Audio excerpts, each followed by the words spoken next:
Now, I know I'm going to hear it in the comments. You should have sprayed that ceiling.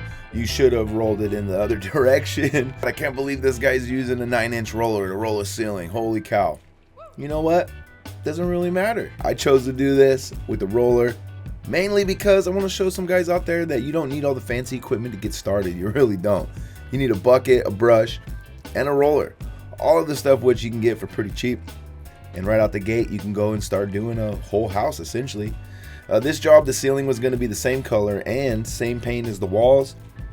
Instead of wrapping everything off super tight, I just went ahead and draped some plastic down over the cabinets to prevent like splatters and spits from the roller, because I was going to be going pretty fast considering I'm using a 9-inch roller, not an 18-inch roller. I thought it would be cool to do it this way because I've had a lot of people ask me what type of equipment do I need to get started, and really it comes down to you don't really need like any equipment per se. This job, I think I had a 4-foot ladder. I had a 2 to 4 foot extension pole on my roller, and you know, some plastic and a masking gun and stuff. Really pretty cheap stuff, you know, a little caulking gun and whatnot. That's not the reason for this video. The reason I wanted to upload this video was I wanted to talk to you guys a little bit about a couple of things. One thing is, when a customer says, hey, I want to let you know I'm going to get more than one estimate, some people might freak out, but for me, I don't ever worry about that. I think it's great that customers are going to compare me against other local guys, because I feel like I bring a lot more value to the table than some of these other guys. Some of these other guys kind of come in, look at the wall, say, oh, it's going to be $5 grand. I like to kind of walk them through the process. I like to pull up some videos showing them my process, give them a visual, right? Sit there and kind of talk them through, manage their expectations, you know, set their expectations, let them know exactly I'm going to be showing up at this time.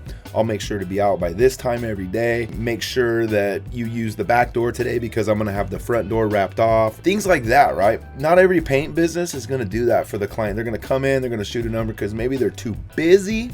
You know, maybe they're not even going to be the one on the side actually doing the painting. These days, I'm usually the one on the side doing a lot of the painting because, well, let's be honest, I kind of like painting, and I really like painting by hand. That's another reason why I didn't decide to spray this project, even though it was one color, one product on all of the stuff, you know. So if a customer tells you that they're going to get more estimates, don't freak out, man. Just make sure that you're on top of your game. And if they're going to get multiple estimates, that means a couple of different things. Maybe one, they're looking for the cheapest price.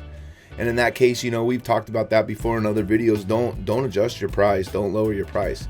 I like to tell people, if they ask me if they can get the price down a little bit, can we talk about lowering the price?